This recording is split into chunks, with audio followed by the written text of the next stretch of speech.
Avui ens desplacem al centre empresarial Concentra, de l'Ametlla del Vallès. Allà coneixerem a la Roser Vinyet i l'Eduard Barri, creadors de Limbic, una consultora de formació gamificada i experiència de jocs en entorns no lúdics. Aquest servei cada vegada està més sol·licitat per organitzacions i empreses centrades en el talent i el capital humà. La Roser, biòloga sanitària, i l'Eduard, economista i psicòleg, han iniciat un nou camí professional com a coach i creuen fermament en el potencial de les persones. Certificat en diverses metodologies d'aprenentatge, com la de l'Ego Serious Play, ens explicaran com la neurociència canvia el lideratge i les relacions en els equips de treball, transformant organitzacions i persones.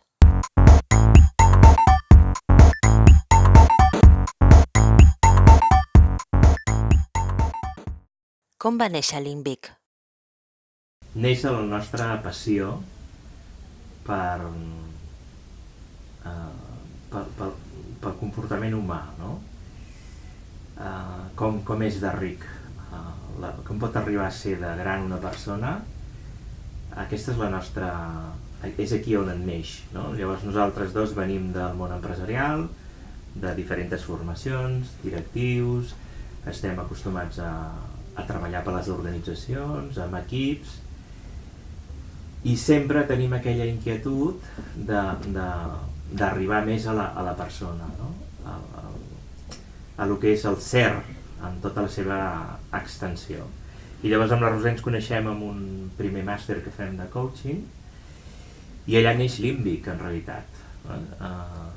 Tots dos vibrem amb la mateixa freqüència, si ens permeteu que ho diguem així, i des d'aquest sentit doncs creem Limbic. Limbic vol dir això, vol dir connectar-se amb gran, i ens nutrim bàsicament des del coneixement, des de la neurociència, que gràcies a la tecnologia avui en dia doncs tenim coneixement molt potent que ens ajuda molt a connectar de fet el cervell, que és aquesta cosa que tenim aquí dintre, que pesa al voltant d'1,5 kg, diuen que consumeix un 20% d'oxigen i un 50% de glucosa, i per tant és un element molt important del que és el ser humà, no? I des d'aquest coneixement doncs, i a través de totes les eines, perquè llavors vam dir, bueno, dintre les organitzacions amb aquesta voràgine de tantes coses que hem de fer a la vegada, com podem despertar, no, les organitzacions d'una manera eficient perquè es connectin amb el que realment senten. I llavors és quan vam posar focus a la gamificació. Que es connectin amb aquesta part creativa que tothom té, no? Que a nosaltres ens agrada dir que encarnin més el verb crear que el verb fer. No? Tots dos hem estat en llocs directius i sabem què viuen. No?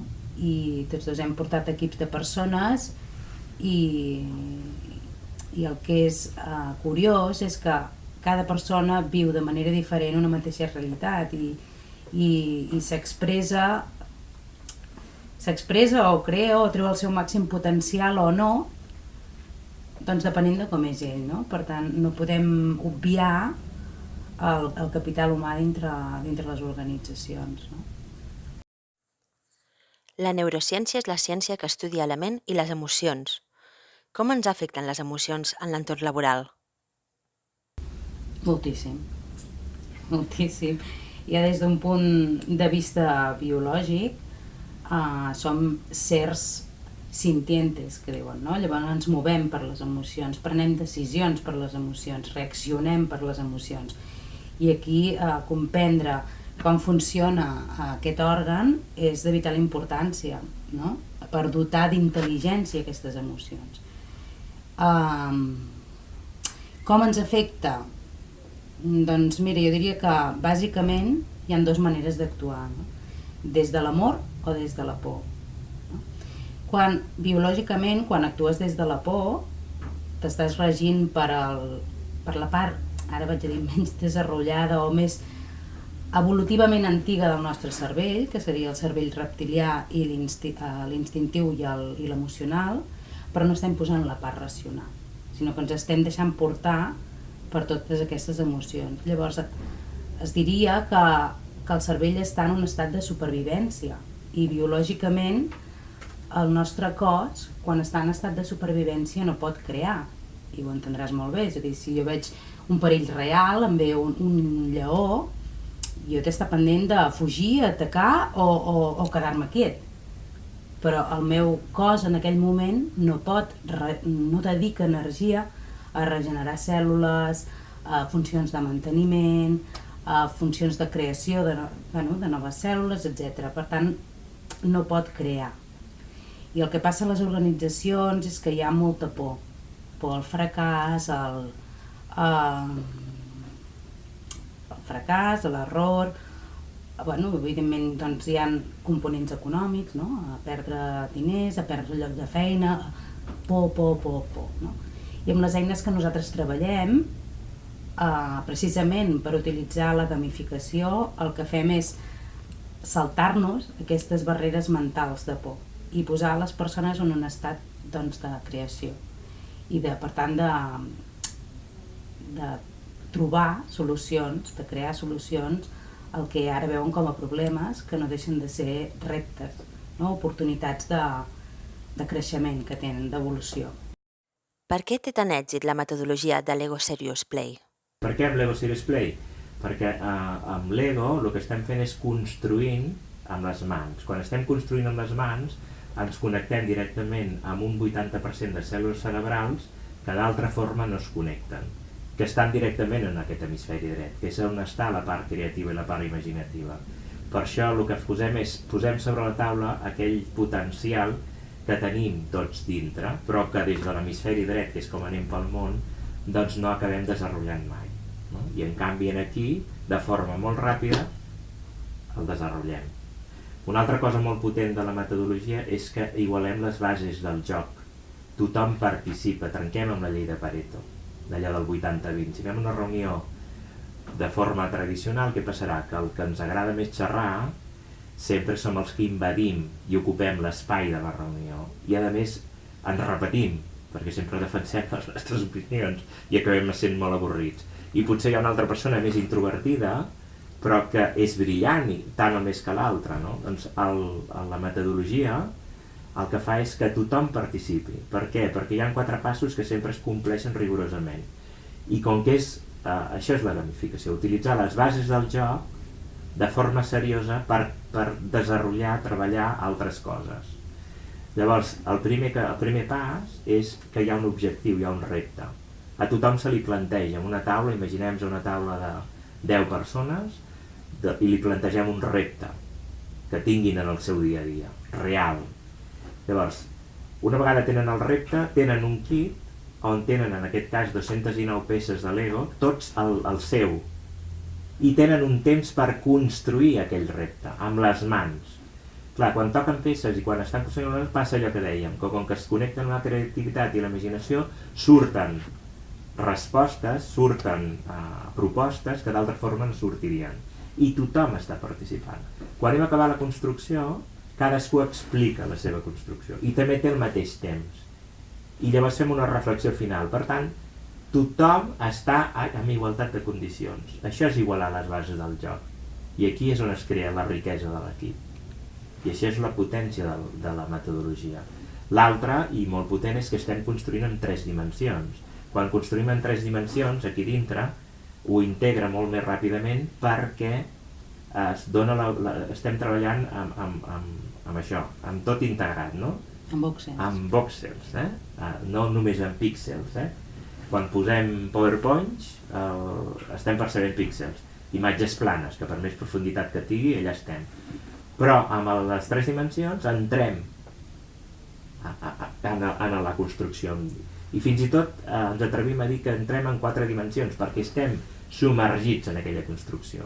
En temps real. En temps real. No? Podem muntar un pla estratègic, per exemple, doncs, no sé, som una empresa internacional, multinacional, amb sede a Catalunya, no? I amb l'entorn sociopolític que estem visquent, podem traslladar els propers 5 anys en un moment real. Què passaria si Catalunya acaba sent independent a la nostra organització? Com ho viuríem avui? I ho construïm. Això és treballar en temps real i en 3 dimensions, i si cap en 4, no? És portar el futur al moment present i jugar amb ell per crear estratègies per veure com ens afectaria, de quina manera, i preparar-nos, no? I l'altre i crucial no és el com ho fem ni el què fem, sinó com vivim l'experiència. I aquí és on integrem la part emocional. Perquè al final tots recordem les nostres experiències no per el que ens va dir aquella persona o pel que ens va fer, sinó com ens va fer sentir aquella persona. I això és el que el cervell integra, i el ser humà integra. Llavors, amb la metodologia entrem directament al què sentim en cada moment, no només amb el que pensem o amb el que creiem, que encara és més, perdoneu la paraula, més terrorífic, no? Perquè creure és de creences, i creences no deixa de ser tot això que tenim aquí instal·lat, que hem donat per bo i que no ens han ensenyat a qüestionar-ho. I en canvi la metodologia trenca amb tot això. Tu realment, amb això que creus i amb això que penses, què sents? És coherent? I la metodologia posa sobre la taula això, i ho fa amb temps rècord. Per això fem tallers de mínim 4 hores, però màxim 3 dies, perquè realment és un viatge. I això. I llavors lo interessant és que sortim de la formació habitual, és a dir, vivim en un món on és molt fàcil i molt ràpid accedir a la informació, a la teoria, però el que és realment retador és saber cribar, i moltes eines, saber cribar quines d'aquestes eines necessitem i com integrem aquesta teoria, perquè la teoria ens la sabem tots i podem accedir tots. Per tant, com passem de la teoria a l'aprenentatge, no? I ens basem en l'aprenentatge real, amb el que hem viscut tots quan érem petits, amb el d'experimentar. Un nen aprèn, ningú li diu com ha d'aprendre a parlar, com ha de posar la llengüeta, com ha de treure ell prova, ell experimenta i es posa en contacte amb aquell seu coneixement tàcit intern, no? Què passa aquí? Que en comptes de posar coneixement, extraiem sabidoria, no? I això en els equips com es tradueix? Doncs es tradueix en un augment de l'empoderament d'aquestes persones, amb un augment del compromís, perquè si hi ha una cosa innata, inherent a l'ésser humà, és la voluntat de contribució en un equip, en una empresa, a la humanitat, no? El voler servir. I és curiosíssim com tothom connecta amb aquesta part en els tallers, no? Per què? Perquè retornem a la part experimental, que és quan integres el 90% del que s'està vivint allà, no? I no una conferència que et pots quedar amb una part auditiva doncs un 5 o un 10% del que s'ha dit, no? És a dir, de la pràctica se n'extreu la teoria, no com estem acostumats, que és vinga teoria i a veure, llavors em pertoca a mi extreure què és el que jo extrapolo a la meva pràctica i com ho faig, no? Com ho integro. La implicació de l'equip directiu és decisiva perquè l'experiència sigui un èxit? La implicació dels directius és vital, perquè en el fons una organització és el reflex del lideratge que hi ha en aquella organització. Per tant, creure en les persones, l'autèntic líder per nosaltres és el que inspira a d'altres a autoliderar-se, no? El que avui en dia es diu self-leadership, i és un aprenentatge, no? L'autèntic líder és el que sap ser el líder que necessita cada moment, no? I el líder que necessita cada un del seu equip. Llavors, aquí necessita un acte d'humilitat molt fort, no? Perquè això va en la destrucció de l'ego, no? En el fons és una visió més transpersonal de l'equip o de l'organització, és a dir, jo em poso al servei de... Aquí per nosaltres hi ha la diferència entre una organització o una persona madura, no? Quan algú està al servei de... Per tant, és de vital importància que el líder cregui en les persones que té per sota, entre cometes, no? A nosaltres quan un directiu ens crida, és molt curiós, no? Perquè ell et crida per un objectiu que té en ment, no? I l'objectiu normalment sol anar lligat a la solució que ell creu que necessita. I si una cosa és bona, Linkbig, és amb aquesta capacitat d'anar a lo profund. És a dir, quan ell t'està parlant d'una cosa, t'està parlant d'un símptoma que té l'empresa, no? I aquest símptoma té una causa. Llavors, nosaltres no ens posem a solucionar símptomes, sinó que primer busquem la causa real d'allò, no? I per tant hi ha un procés d'investigació en el que disfrutem moltíssim, perquè els dos som curiosos i investigadors nats, no? I llavors creem la nostra solució a mida, hem parlat de Lego Serious Play, però portem altres eines de gamificació, no? Com Six Thinking Hats o Points of View o d'altres, no? I d'altres que complementen, com el Mindfulness, etc. No? I és molt curiós perquè abans parlaves d'èxit, no? D'èxit d'un objectiu o èxit d'una intervenció, i aquí caldria explorar el concepte èxit, perquè a vegades considerem èxit el que nosaltres preveiem l'expectativa de resultat que tenim per l'empresa. Però quan fas servir eines com aquestes, precisament com que veus la causa real, surten coses de sota l'alfombra. I surten coses de sota l'alfombra que a vegades no són còmodes, però que són necessàries per l'organització, perquè són la causa real d'aquell símptoma que estan vivint. Per tant, la informació que emergeix és superimportant per poder gestionar aquells equips, aquelles persones, i per poder aconseguir resultats que sí que s'han plantejat ells, no? I que no els estan aconseguint doncs, perquè hi ha alguna cosa que no veuen, no? I una de les coses que a nosaltres ens agrada dir, doncs, nosaltres fem visible l'invisible, no? I és veritat que a vegades no és còmode i que poden passar coses, no? En un procés, però que és el que l'empresa necessita. Tornem a la visió transpersonal. L'empresa necessita més enllà d'aquell directiu en concret, d'aquella persona en concret. Per tant, és sa, no? Saneja és l'empresa. Quin perfil de directiu és més receptiu a la formació gamificada? El perfil de directiu que és més receptiu és aquell que ha entès que l'experiència de l'empleat té un retorn en la seva compte de resultats. És a dir, que el benestar de l'empleat, com se sent ell dins la seva organització, influeix en el seu nivell de compromís, en la seva implicació i en la seva voluntat d'aportar a l'organització. Això és el que diferencia les empreses, diguéssim, correctes, excel·lents, de les sublims, no? De les que marquen tendència mundial. I als emprenedors, què els hi aporta la metodologia? Nosaltres més que ningú també coneixem els emprenedors, no? Perquè ho som, ho estem sent, ho hem set i això. I és, el fet d'haver viscut aquest procés en primera persona, doncs potser que les nostres metodologies o nosaltres en si mateix també som una eina, no? En els processos per emprenedors, diria que el que els podem aportar és claredat. Claredat. Quan tu tens claredat davant el teu projecte, davant el per què ho fas, per a què ho fas, què vols aconseguir, on vols anar, tens direcció, tens focus. Quan connectes amb aquesta part d'entusiasme, l'entusiasme és un indicador de direcció. No saps on arribaràs, però saps per on has d'anar, no?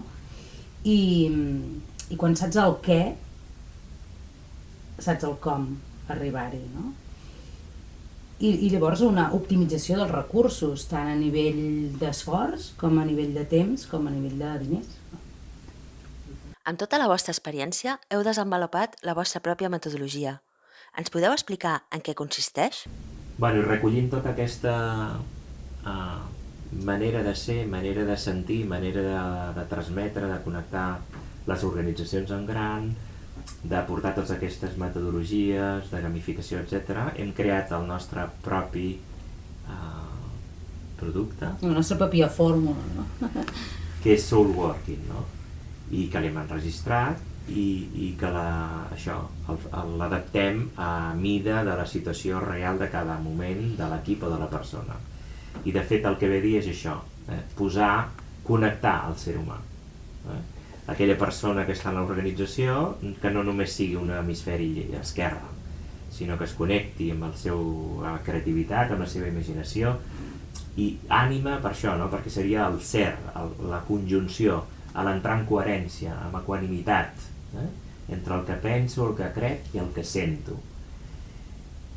I en funció de com està anant el planeta en general, el camí és aquest. Fa falta més persones que estimin el que fan, no? Fa falta més treballar des de l'ànima i empreses amb ànima, no? I nosaltres creiem fermament en això, entre altres coses, perquè aquesta és la nostra ànima, no? I, no sé, ens agrada transmetre-ho, no?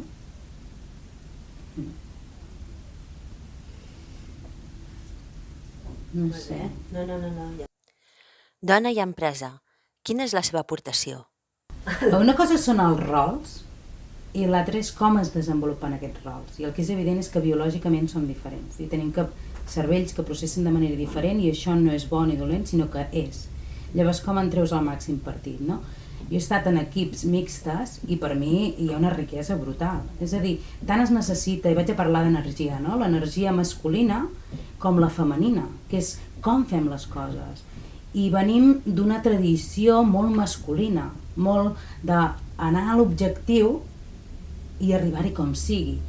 I el que feia falta era aquesta part femenina, més receptiva, més de tenir en compte tot, no? Per exemple, volem arribar a tal facturació, però ja arribem-hi de manera ecològica, orgànica, sense carregar-nos l'ambient, sense perdre tots els empleats pel camí perquè se'ns han cremat. És a dir, el que per mi és interessant i són necessàries les dues energies, la de mirar l'objectiu i la de iep, espera't. Per tant, a mi el que em sembla molt interessant és el treball en equip d'homes i dones, i que no vol dir que aquest tipus d'energia l'encarni un home o una dona, perquè hi ha dones més masculines i que se senten còmodes aquí, no? En la part més d'objectius, d'arribar i tal, i hi ha homes més de tenir en compte l'equip, l'organització, i està bé. O sigui, el tema és trobar com un equilibri, no? Més que igualtat seria equilibri, i és igual qui desenvolupi el rol i com el desenvolupi.